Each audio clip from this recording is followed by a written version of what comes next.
This is the big Fancy Farm weekend, and we are kicking off our two-day coverage of this important showcase for the candidates. WHAS 11's political reporter Isaiah Kim Martinez and senior photojournalist Alyssa Newton are live in Calvert City, Kentucky right now. That is Western Kentucky. And Isaiah, you also covered a Democratic dinner tonight, but let's start with Daniel Cameron, what he said about his own campaign. Pretty shocking and honest. Honest, right? It has been a conversation that has been had amongst politicos and those in the community.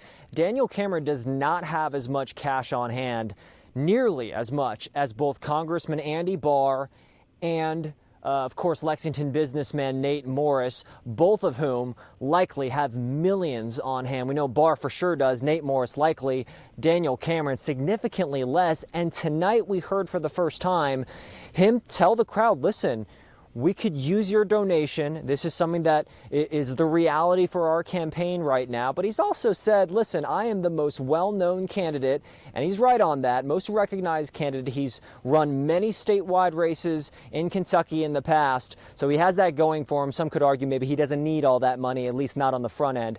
But again, he asked for those donations, Doug.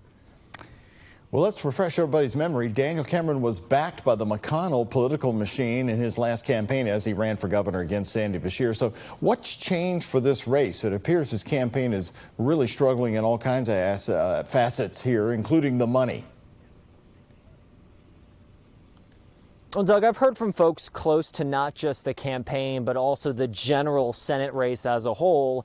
And that loss that Daniel Cameron had in the gubernatorial race against Andy Beshear back in 2023 has had effects for years. You know, we've heard him talk about how he hasn't had conversations with President Trump since after that loss. And now it appears that maybe, possibly, perhaps, some of that support and backing he was getting from Mitch McConnell and his team has shifted. The question is where? Is it Congressman Barr? It's certainly not Nate Morris, as he's been the biggest critic. We might get a easier and almost a better picture of that tomorrow for Fancy Farm, Doug.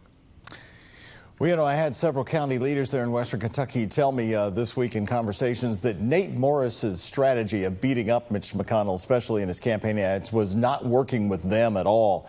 Any chance Morris retreats on that message? Doug, we heard a different Nate Morris today to some degree. He was a little bit more reserved in some of his comments about Nate Morris, but then he came right back in his interviews with us after the fact. And there was one point, and you're going to hear this in the story here in just a little bit.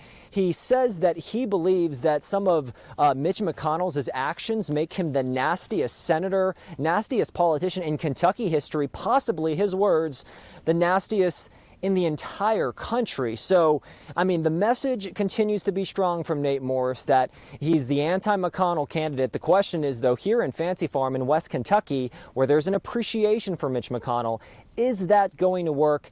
We have knowledge and reason to believe that Mitch McConnell will likely be in Fancy Farm tomorrow at the picnic. Of course, he can be a last-minute decision. If he is, it'll be very interesting to see how Nate Morris and Mitch McConnell, sort of, if they're face-to-face, what that interaction might look like, Doug. Okay, Isaiah, thank you.